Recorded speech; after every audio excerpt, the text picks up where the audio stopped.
Hai, dalam video ini saya akan menerangkan tentang cyberbullying atau gangguan cyber. Salah satu jenayah cyber yang semakin meningkat di Malaysia pada tahun 2025. Cyberbullying merujuk kepada tindakan mengugut, memalukan, memperlekeh atau mengganggu seseorang melalui media sosial, mesej, permainan dalam talian dan platform digital yang lain. Ia berbahaya kerana boleh memberikan kesan serius seperti tekanan emosi, kemurungan, kerosakan reputasi dan dalam kes tertentu boleh mendorong kepada tindakan yang membahayakan diri seperti contoh mencederakan diri sendiri, depresi ataupun membunuh diri. Maklumat atau gambar yang tersebar juga sukar dipadam dan memberi kesan jangka panjang kepada mangsa. Antara langkah pencegahan termasuk menguatkan tetapan privasi, tidak berkongsi maklumat peribadi, menyekat dan melaporkan pelaku serta menyimpan bukti untuk tujuan siasatan. Jika menjadi mangsa, anda boleh membuat laporan kepada Cyber Security Malaysia melalui Cyber 999, SKMM atau PDRM di bawah Jabatan Siasatan Jenayah Komersial.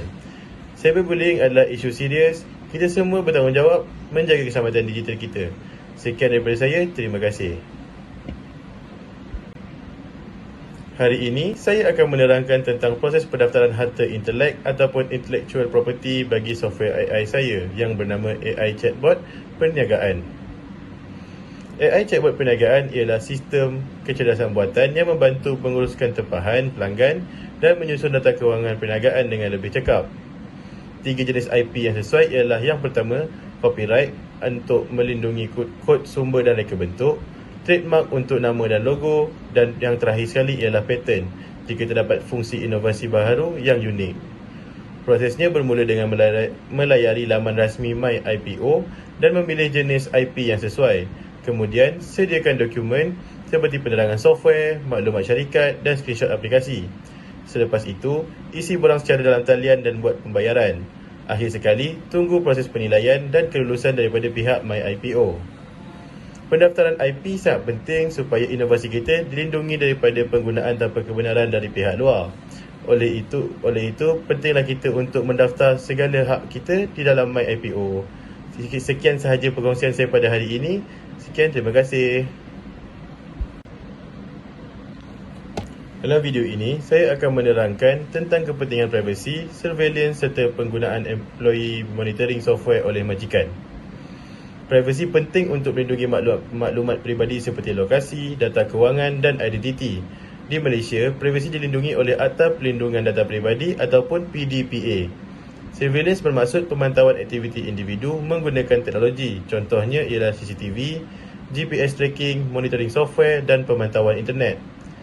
Majikan dibenarkan memantau komputer pekerja jika ia dimaklumkan terlebih dahulu dan bertujuan menjaga keselamatan data atau menilai produktiviti pekerja.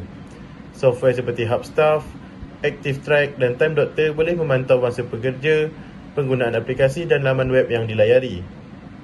Kerajaan hanya boleh membuat pemantauan jika melibatkan keselamatan negara, jenayah berat atau penipuan digital. Isu privasi dan surveillance perlu ditangani secara beretika supaya keseimbangan antara keselamatan dan hak di individu dapat dikekalkan. Sekian sahaja penerangan saya pada hari ini. Terima kasih menonton. Sekian, terima kasih. Dalam video hari ini, saya akan menjelaskan tentang kepentingan reliability dalam sistem komputer dan bagaimana insiden MH370 menjadi contoh kes kegagalan sistem. Reliability merujuk kepada keupayaan sistem berfungsi dengan stabil tanpa kegagalan. Dalam industri kritikal seperti penerbangan, reliability amat penting kerana kegagalan kecil boleh memberi kesan yang besar. Dalam insiden MH370, beberapa sistem komunikasi seperti transponder dan ACARS gagal menghantar data seperti yang sepatutnya. Kegagalan ini menyebabkan pesawat sukar dikesan dan menyukarkan operasi mencari dan menyelamat. Kes ini menunjukkan perlunya sistem backup atau redundancy, ujian keselamatan berkala dan penggunaan teknologi tracking lebih moden. Secara umumnya, Apple lebih reliable kerana kawalan hardware dan software yang lebih ketat, manakala Android lebih fleksibel tetapi mempunyai risiko fragmentation ataupun bug. Kepentingan reliability tidak boleh diabaikan, terutama dalam sistem kritikal. Sekian sahaja penerangan saya pada hari ini untuk topik computer reliability. Sekian, terima kasih. Video ini saya jelaskan tentang etika profesional seorang jurutera peristian ataupun software engineer yang membangunkan aplikasi MySejahtera. Sebagai pembangun ataupun developer, keutamaan dalam menjaga keselamatan dan privasi data rakyat serta memastikan aplikasi mudah digunakan untuk semua. Jurutera perlu mematuhi arahan kerajaan sebagai klien dan melaporkan sebarang isu teknikal dengan jujur. Produk yang dibangunkan mesti stabil, bebas bug besar dan melalui proses ujian yang lengkap sebelum digunakan oleh orang ramai. Dalam membuat keputusan teknikal, jurutera perlu menggunakan pengetahuan profesional secara objektif dan tidak menyembunyikan sebarang risiko keselamatan.